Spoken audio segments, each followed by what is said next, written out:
السلام علیکم ورحمۃ اللہ وبرکاتہ۔ امید کرتی ہوں آپ سب خیر اور عافیت سے ہوں گے۔ الحمدللہ میں آپ سب کا دل سے اپنے یوٹیوب چینل پر استقبال کرتی ہوں۔ میں اللہ تعالیٰ سے دعا کرتی ہوں کہ میری اس چھوٹی سی کوشش کو قبول فرمائیں اور اس میں اخلاص عطا فرمائیں، اور ہم سب کو قرآن کو سمجھنے اور اس پر عمل کرنے اور دوسروں تک پہنچانے کی توفیق عطا فرمائیں، آمین۔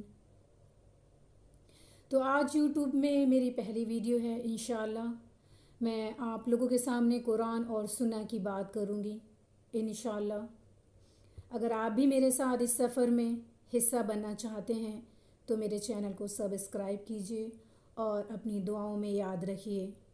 جزاکم اللہ خیرا کثیرا۔ تو آئیے ہم قرآن عظیم الشان کی سورہ سٹارٹ کرتے ہیں۔ سورہ آل عمران آیت نمبر 110 میں اللہ سبحانہ و تعالیٰ کیا فرما رہے ہیں؟ اعوذ باللہ من الشیطان الرجیم، بسم اللہ الرحمن الرحیم۔ کنتم خیر امۃ اخرجت للناس تعمرون بالمعروف وتنہون عن المنکر وتؤمنون باللہ۔ تم بہترین امت ہو جو لوگوں کے لیے نکالی گئی ہو، تم نیکی کا حکم دیتے ہو، برائی سے روکتے ہو اور اللہ پر ایمان رکھتے ہو۔ پھر اللہ تعالیٰ کیا فرما رہے ہیں؟ وَلَوْ آمَنَّ أَهْلُ الْكِتَابِ لَكَانَ خَيْرًا لَهُمْ مِنْهُمُ الْمُؤْمِنُونَ وَأَكْثَرُهُمُ الْفَاسِقُونَ۔ اور اگر اہل کتاب ایمان لے آتے تو ان کے لیے بہتر ہوتا۔ ان میں کچھ ایمان والے ہیں لیکن ان میں اکثر نافرمان ہیں۔ اللہ تعالیٰ دیکھیں اس آیت میں کیا فرما رہے کہ تم بہترین امت ہو، نیکی کا حکم دیتے ہو، برائی سے روکتے ہو، اللہ پر ایمان رکھتے ہو۔ تو یہ ہماری پہچان ہے، یہ ہماری ذمہ داری ہے کہ ہم اس آیت کو سیکھیں اور آگے سکھانے والے بن جائیں انشاءاللہ۔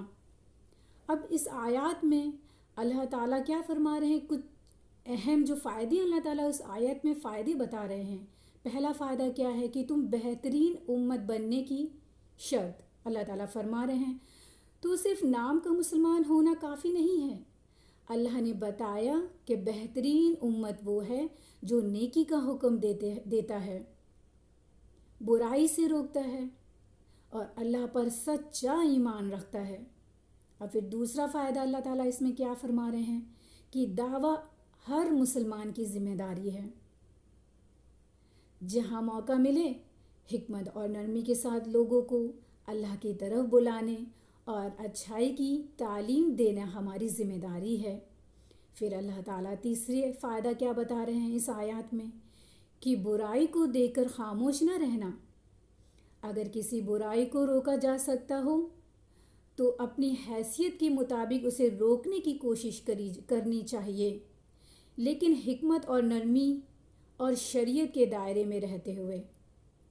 پھر چوتھا فائدہ اللہ تعالیٰ کیا فرما رہے ہیں اس آیت میں کہ ایمان بنیاد ہے، یعنی نیکی کا حکم دینا اور برائی سے روکنا اس وقت زیادہ اثر رکھتا ہے جب انسان خود اللہ پر مضبوط ایمان رکھے اور اپنی زندگی میں بھی اس پر عمل کرے۔ سبحان اللہ۔ اب پانچواں فائدہ اللہ تعالیٰ اس میں کیا بتا رہے ہیں کہ اہل کتاب کے لیے کیا پیغام ہے۔ آیت کے آخری میں اللہ تعالیٰ فرما رہے ہیں کہ اہل کتاب ایمان لے آتے تو ان کے لیے بہتر ہوتا۔ ان میں کچھ ایمان والے بھی ہیں لیکن اکثر نافرمان ہیں۔ اس میں ہمیں پتہ چلتا ہے کہ ہدایت کا دروازہ سب کے لیے کھلا ہے۔ الحمدللہ رب العالمین۔ اس آیت میں ہمیں یہ سبق ملتا ہے کہ اگر ہم واقعی اللہ کے نزدیک بہترین امت بننا چاہتے ہیں تو ہمیں اپنی زندگی میں تین باتوں کو اپنانا بہت زیادہ ضروری ہے۔ کیا؟ کہ اللہ پر مضبوط ایمان، نیکی کا حکم دینا اور برائی سے روکنا۔ اللہ تعالی ہمیں اس پر عمل کرنے کی توفیق عطا فرما، آمین یا رب العالمین۔ جزاکم اللہ خیرن کثیرا و احسن الجزا فی الدارین۔ اگر میری ویڈیو آپ لوگوں کو پسند آئی ہے تو آپ لوگ اس کو لائک اور شیئر اور سب تک پہنچانے کی کوشش کریں انشاءاللہ۔